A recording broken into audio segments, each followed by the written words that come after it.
Life in prison for a Mexican cartel assassin. See you all in hell, Louis. Remember that. Every one of you, I'll see you in hell. I should have killed you, bitch. I should have killed you, bitch. Everybody knows you're alive. Everybody knows you're alive, huh?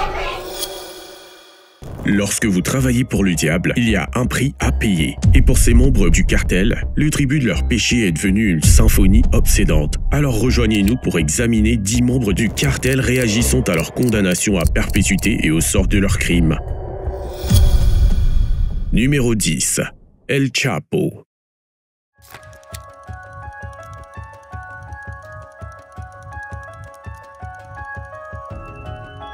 Ce que vous venez de voir est le visage d'un homme responsable de la mort de plus d'1 millier de personnes, fondant en larmes lorsqu'il réalise qu'il passera le reste de sa vie en prison aux États-Unis. Il n'y a pas de baron de la drogue plus approprié pour commencer cette liste que la version mexicaine de Pablo Escobar, El Chapo. El Chapo, de son vrai nom Joaquín Archibaldo Guzmán Loera, n'est pas seulement un baron de la drogue, mais il était également le chef du cartel de la drogue le plus sophistiqué de tout le Mexique, le cartel de Sinaloa. Né le 4 avril 1957 dans une pauvreté abjecte, El Chapo a été maltraité lorsqu'il était enfant par son père. Le père d'El Chapo était éleveur de bétail le jour et trafiquant de drogue la nuit. Et malgré ses abus physiques, El Chapo, le père, a incité son fils à l'aider à vendre de la marijuana dans la rue. Cependant, après qu'El Chapo ait effectivement vendu la drogue, son père a dilapidé les bénéfices pour tout sauf sa famille. Alors, pour subvenir aux besoins de sa mère et de son frère, El Chapo et quelques-uns de ses cousins ont décidé de cultiver leur propre plantation de marijuana. Mais pour des raisons que nous ignorons, El Chapo a été expulsé de chez lui par son père. Cela l'a conduit sur le chemin sombre et profond de la pègre des stupéfiants. Il s'est retrouvé à travailler avec le cartel de Guadalajara, où il était responsable des expéditions. Ce qui lui a permis de se démarquer, c'est le fait qu'il ne laissait aucune place à l'erreur. Si une expédition était retardée ou si elle rencontrait des difficultés, il tirait lui-même une balle dans la tête du sicarios responsable. Cela a attiré l'attention de Félix Gallardo, l'un des plus grands barons de la drogue du Mexique à l'époque. Cependant, après l'arrestation de Gallardo, El Chapo a fondé le cartel de Sinaloa avec quelques autres barons de la drogue en 1987. Et à partir de là, El Chapo a envahi les rues du Mexique, naviguant dans la distribution de cocaïne, héroïne, de méthamphétamine, de fentanyl, du cannabis et du MDMA aux États-Unis. On dit qu'il a expédié plus de drogue aux États-Unis que n'importe quel autre baron de la drogue de l'histoire. Le rebondissement de l'intrigue est qu'il a atteint cette hauteur en faisant des choses que personne n'avait jamais faites avant lui. Il utilise des tunnels souterrains pour déplacer une certaine partie de ses expéditions. Désormais, plus El Chapo grandissait, plus il devenait un homme recherché au Mexique. Il a été arrêté à 2 reprises, en 1993 et en 2014. Cependant, El Chapo a réussi à échapper aux autorités à 2 reprises. Mais dans la dernière tentative de le traduire en justice, El Chapo a été arrêté pour la 3e fois en 2016 et extradé vers les États-Unis. Il purge actuellement plusieurs peines à perpétuité dans la prison la plus sécurisée des États-Unis, l'ADX Florence. Numéro 9. Jérémy Christian.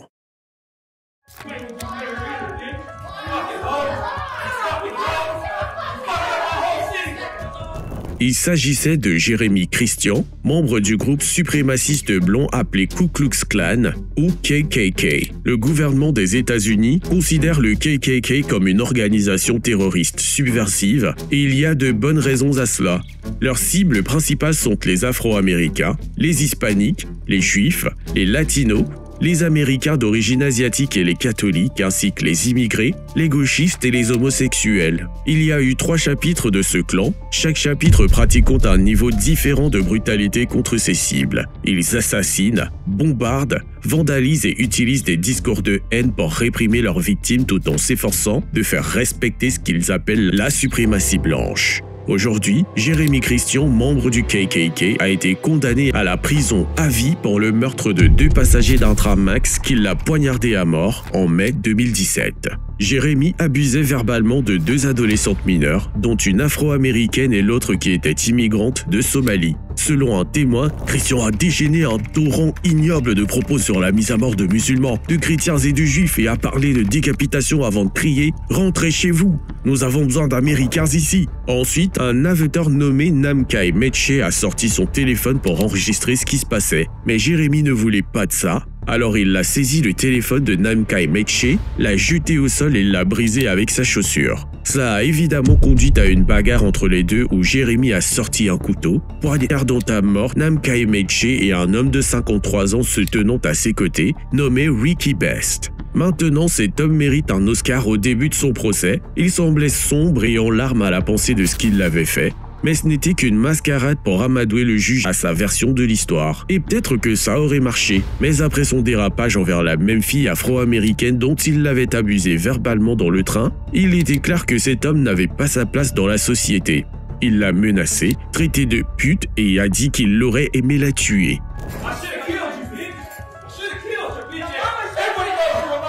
C'était tout ce dont le juge avait besoin pour condamner Jeremy Christian à la prison à vie sans possibilité de libération conditionnelle. Just expressing himself, that's him, an angry white racist.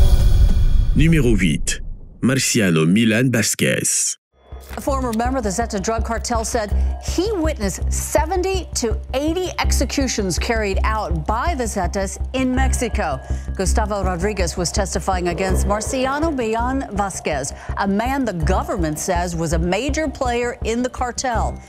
70, 80, c'est très faible par rapport au nombre réel de personnes exécutées par Vázquez au cours de son service au sein du cartel. Le 18 mars 2015, Vázquez et un groupe de sicarios ont enlevé 300 personnes dans un village mexicain isolé, puis ont ordonné le meurtre d'au moins la moitié des personnes enlevées. Oh, et qu'en est-il de l'incident de 2013 où il a mis le feu sur une fillette de 6 ans et a obligé ses parents à la regarder brûler vive?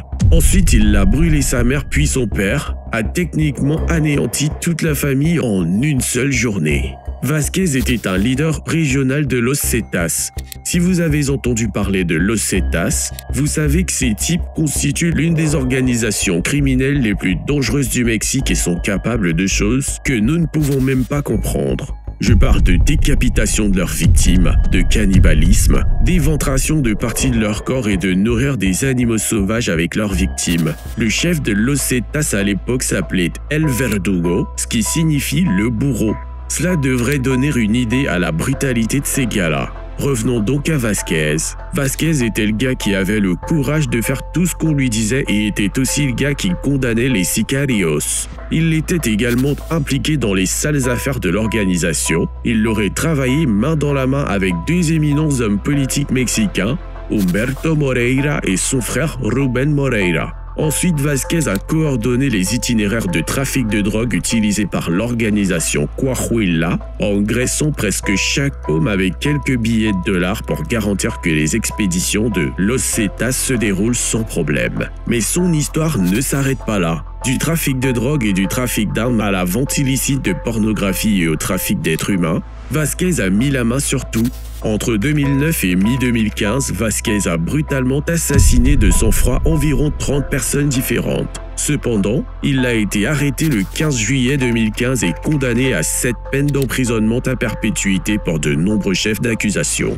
Aucun téléphone portable ni appareil photo n'était autorisé dans la salle d'audience lors de sa condamnation. Mais d'après les images prises de lui après sa condamnation, Vázquez avait la tête baissée, affligé du fait qu'il serait enfermé derrière les barreaux pour le reste de sa vie. Marciano Milan Vázquez was sentenced to 3 consecutive life sentences today in federal court. The member of the Los Zetas drug cartel was convicted on a number of counts, including murder, conspiracy, and drug charges. Numéro 7. Caius Veiovis. Yeah, I'll see you all in hell, too. Remember that. Every one of you, I'll see you in hell.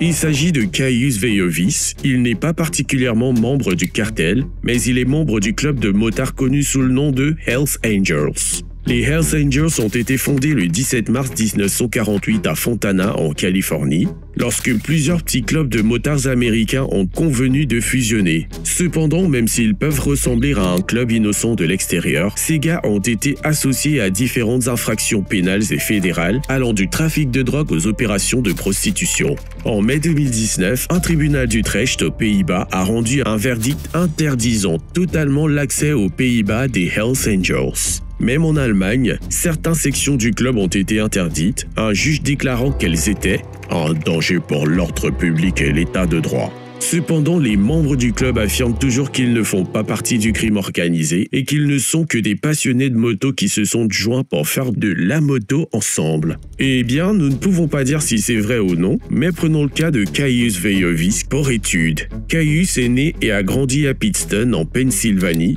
où il vivait avec ses parents adoptifs. Il était également un enfant très perturbé et a déjà été appréhendé par les forces de l'ordre pour possession d'un couteau d'assaut à double lame. Cela lui a valu une probation d'environ 1 an, mais cela n'a rien changé au jeune Caius. En fait, cela n'a fait qu'empirer les choses. Au cours des 2 années suivantes, il a été transféré dans et hors de différents hôpitaux pour toxicomanie, alcool, héroïne et champignons. Il a même agressé un membre du personnel à une occasion. Mais c'est encore pire. Caius modifia son apparence faciale. Il a eu des implants qui ressemblaient à des cornes sur son front, des os verts tatoués sur ses doigts et le numéro 666 écrit entre les implants. Il s'est alors qualifié de vampire et de sataniste. Or, et au fait, son vrai nom n'est pas Caius Vejovic, c'est en fait Roy Goodfinski Jr. Cependant, lors de sa transformation corporelle, il a légalement changé son nom en Caius, faisant référence au personnage de vampire de la série Twilight. Et Vejovic, un dieu romain, qui selon les mythes s'est échappé de l'enfer. À ce moment-là, il était évident que Steve perdait la tête, mais rien ne fonctionnait pour lui. Puis le point culminant de ses crimes est survenu en août 1999 lorsque lui et sa petite amie de 17 ans de l'époque ont pris un rasoir et ont tranché le dos d'une autre jeune fille de 16 ans. Ce qui est pire, c'est qu'ils ont léché le sang du rasoir et que la blessure causée par la coupe a entraîné 32 points de suture pour la jeune fille blessée. Aujourd'hui, l'affaire juridique qui lui a valu sa peine d'emprisonnement à perpétuité remonte à 2014 et alléguait son implication dans le meurtre de 3 hommes, David Glaser, Edward Frampton et Robert Chadwell. Il a été accusé de meurtre au 1er degré, d'enlèvement et d'intimidation de témoins. Caius et son avocat ont essayé de le présenter comme un homme innocent, mais le juge et le jury ne l'ont pas cru. Il a donc été reconnu coupable de toutes les accusations et condamné à la réclusion à perpétuité. Et c'était sa réaction. I'll see you all in hell. Truly remember that. Every one of you, I'll see you in hell. Numéro 6. Miguel Ángel Félix Gallardo. Félix Gallardo était l'un des rares hommes à avoir lancé le commerce des stupéfiants au Mexique. Né le 8 janvier 1946, Ángel Félix Gallardo a grandi à Bella Vista, Culiacán.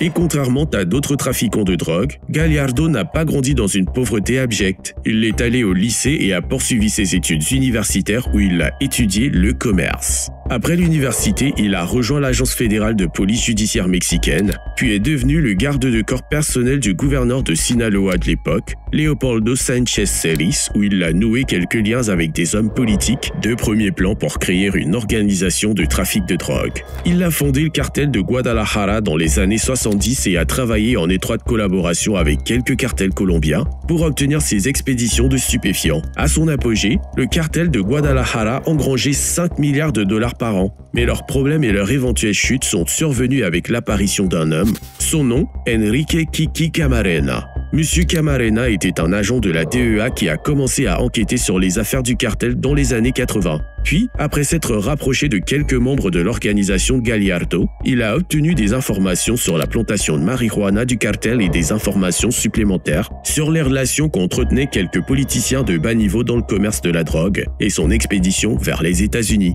Camarena a ensuite informé le gouvernement fédéral mexicain de ses découvertes, ce qui a conduit au raid de la plantation Gallardo. Cela a évidemment mis Gallardo en colère et le 7 février 1985, il a ordonné l'enlèvement de Camarena et de son pilote d'hélicoptère alors qu'ils s'apprêtaient à quitter le consulat général des États-Unis à Guadalajara. Ils ont ensuite été emmenés dans un endroit éloigné où ils ont été torturés pendant 30 heures d'affilée. Bien sûr, subir un tel niveau de torture peut tuer un homme, et la vérité est que c'est ce qui s'est produit. Après 48 heures aux mains de Gallardo et de ses hommes, M. Camarena et son pilote innocent ont été tués. Leurs corps ont été déposés au bord de la route mais ont ensuite été retrouvés par des membres des autorités mexicaines. Comme vous l'avez peut-être deviné, leur mort a suscité l'indignation aux États-Unis, le gouvernement américain exigeant que le gouvernement mexicain arrête toutes les personnes impliquées. Cependant, c'était un petit problème parce que Gallardo avait le gouvernement à sa charge. Il n'y avait aucune chance qu'il le dénonce. Mais, après d'intenses pressions, le gouvernement mexicain a dû le livrer. Il a été arrêté chez lui à Guadalajara alors qu'il portait encore son peignoir. Il n'a pas riposté et il n'avait pas besoin d'armes, ce qui me semble assez étrange. Lorsqu'il est arrivé au poste, sa réaction a été sans émotion. Cela semblait être un mélange parfait de culpabilité et de nonchalance. Voyez par vous-même. Il a été condamné à 40 ans d'emprisonnement, mais a été assigné à résidence en septembre 2022. Numéro 5. Jorge Eduardo Costilla Sánchez.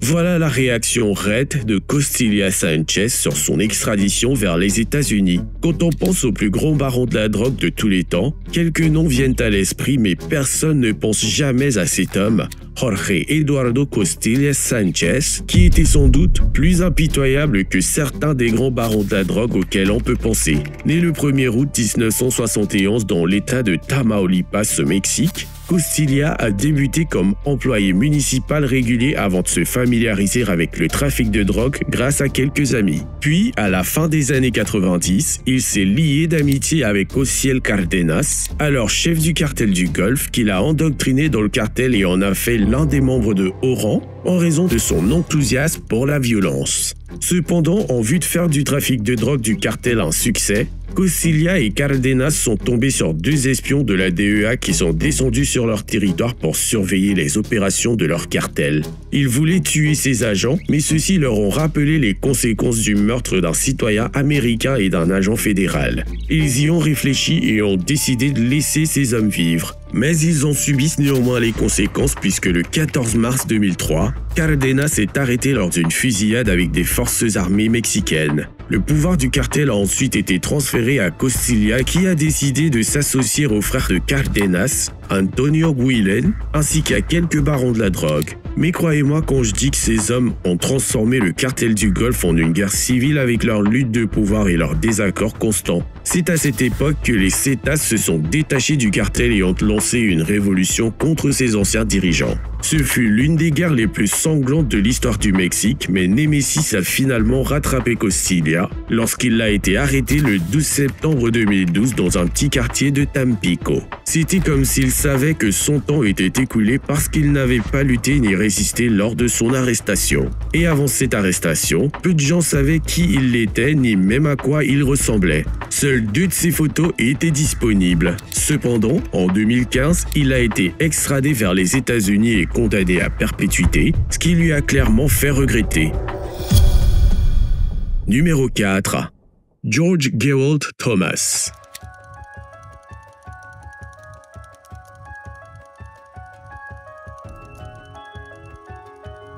C'est l'expression du visage d'un homme qui venait d'être condamné à 7 condamnations à perpétuité. Choquant, non? Eh bien, pas tellement parce que George Gerald Thomas n'était pas un membre ordinaire d'un cartel ou un baron de la drogue, mais plutôt le chef du gang des 28, une fraction du plus grand gang d'Afrique, The Numbers Gang. Le Numbers Gang est né en Afrique du Sud en tant que gang de prison, mais peu de temps après, il s'est répandu dans tout le pays et s'est divisé en fractions. Le groupe de 28 s'est considéré comme une lignée du gang et ils sont responsables des meurtres et des exécutions des membres de gangs rivaux. Pour prouver leur valeur nette dans cette fraction, les membres du gang doivent faire preuve d'un certain niveau de brutalité envers les victimes. Et s'ils ne le font pas, ils rejoindront la fraction la plus basse du gang où ils seront agressés jusqu'à ce qu'ils fassent preuve d'un certain niveau de ténacité. Il n'en faut pas beaucoup pour réaliser que George devait être un homme brutal pour diriger un groupe aussi meurtrier. Lui et ses hommes tuaient tout ce qui osait se mettre sur leur chemin. Ils opéraient principalement à Worston, Cape Town, mais c'est également dans cette zone que George a été arrêté pour 55 chefs d'accusation, donc 7 pour meurtre.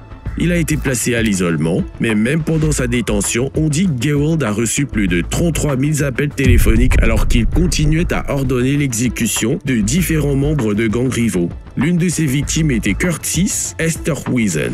Les 28 ont tenté de tuer Curtis à surprise, mais ont échoué. Curtis devait témoigner contre Gerald devant le tribunal et Gerald voulait qu'ils soient tous morts. En effet, son avocat essayait de le présenter comme un citoyen honnête qui ne fumait pas, possédait un compte bancaire et gagnait sa vie en vendant du poisson. Cependant, le juge n'acceptait pas un tel mensonge. Il a condamné Gerold à 7 peines d'emprisonnement à perpétuité, une pour chaque meurtre au premier degré dont il était accusé. En revanche, cela ne dérangeait pas Gerold. Je vais dire, regardez un peu ce type.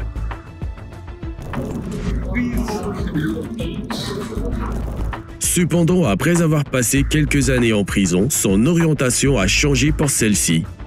But what I know for a fact, if I could have changed some things, I wouldn't be here where I'm now.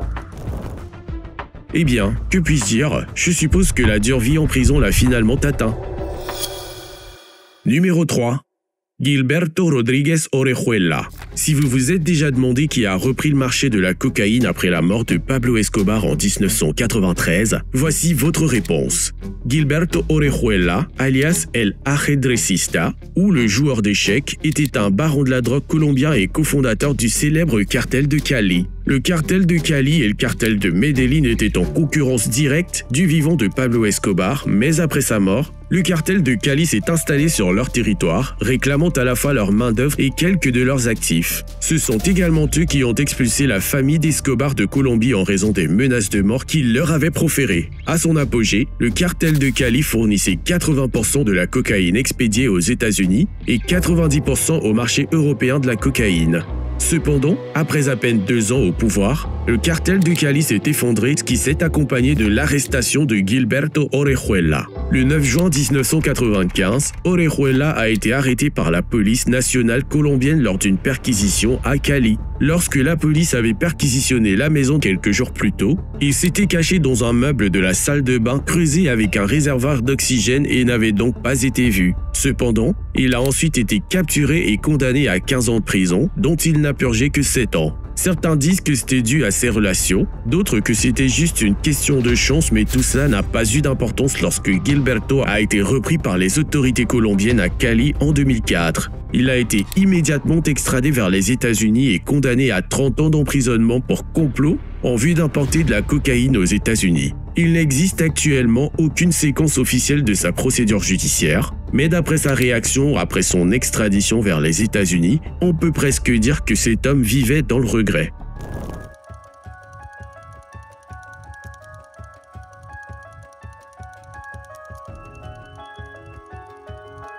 Pendant son incarcération, Gilberto a soumis de nombreuses demandes de libération anticipée en raison de la litanie de maladies chroniques dont il souffrait, dont certaines comprenaient le cancer. Cependant, ces demandes ont été rejetées et le juge de district fédéral, Federico Moreno, qui a rejeté ces demandes, a publié une déclaration disant « Il n'existe aucun motif extraordinaire et impérieux pour appuyer la demande. » Le tribunal n'est absolument pas disposé à porter atteinte au respect public de la loi ni à la gravité des infractions commises. Son casier judiciaire est si répugnant qu'il n'a aucun moyen de réduire sa peine de moitié. Après de nombreux refus de libération anticipée, Gilberto est décédé dans un centre médical de la prison de Butner en Californie du Nord le 31 mai 2022 et à l'âge de 83 ans. Numéro 2. Abel Gallegos.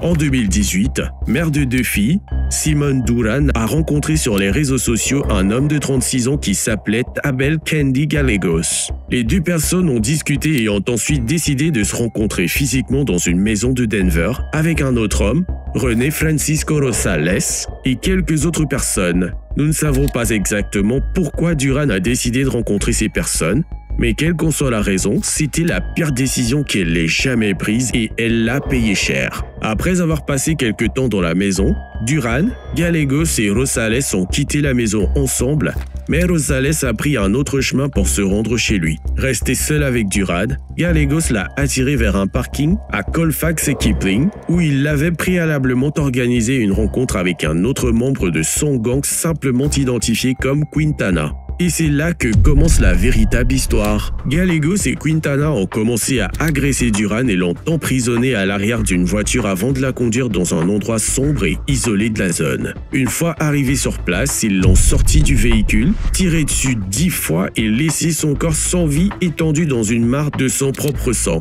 Quintana et Gallegos ont ensuite fui les lieux, cependant ils sont revenus pour verser de l'essence et brûler son corps en cendres. Le plus fou de cette histoire est que Gallegos a été arrêté le 20 novembre 2018 pour un crime sans rapport avec celui-ci, mais a ensuite été lié au meurtre de Duran. Gallegos était également en probation fédérale au moment du crime, avait également été révoqué de sa probation 8 fois et c'était sa 6e condamnation pour crime. Comme si ce type était un animal et que le juge n'avait pas caché ses sentiments quand il l'avait dit ça. I am struck by the casualness in which it was committed, the absolute disregard for human life. Ensuite, il est à noter que Gallegos ne méritait pas de faire partie de la société et lui a prononcé sa sentence. This is where you will end up, with your family and friends crying as you're let out of the courtroom to serve the rest of your life in prison. Numéro 1. Pedro Espinosa. Defendant Pedro Espinosa shall be put to death within the walls of the California State Prison at San Quentin. Sans émotion, c'est généralement l'expression faciale des membres du gang des 18 rues lorsqu'ils reçoivent leur sentence du tribunal.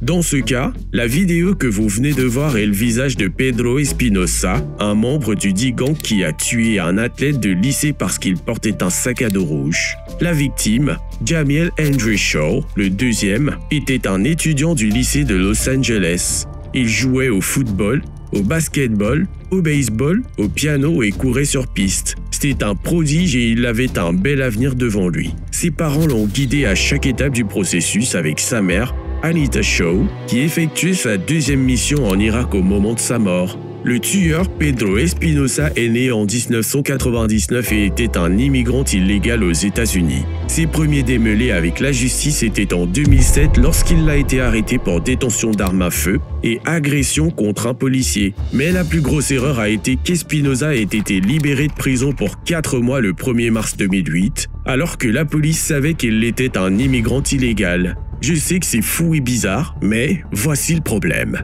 Le 2 mars 2008, à 20h40, 2 hommes hispaniques ont sauté d'une voiture blanche, ont confronté Shaw et lui ont demandé à quel gang il appartenait. L'un des hommes était Pedro Espinosa, tandis que le jeune Shaw rentrait de Beverly Center. Il se trouvait littéralement à 3 pâtés de maison de chez lui lorsqu'il a été arrêté pour être questionné. Espinosa et son collègue ont demandé à Shaw à quel gang il appartenait parce qu'il l'avait vu porter un sac à dos Spider-Man et ont supposé qu'il était membre de leur gang rival Bloods, associé à la couleur rouge. Abasourdi et effrayé, Shaw n'arrivait pas à parler. Il a été abattu sur le champ. Son père a entendu le coup de feu depuis leur domicile et a appelé Shaw pour le prévenir quant à l'insécurité de la zone. Il ne savait pas que son fils était réellement la victime. Comme son fils ne répondait pas au téléphone, le père de Shaw a couru dehors et est resté près de son fils jusqu'à l'arrivée du personnel médical. Shaw a ensuite été transporté à l'hôpital où il a été déclaré mort à 21h55. Quant à Espinosa, c'était juste son premier jour de sortie de prison. Il n'a donc pas fallu longtemps avant qu'il soit repris et inculpé de meurtre au 1er degré. Et après 4 ans de procédure judiciaire, Espinosa a été condamné à mort le 23 mai 2012.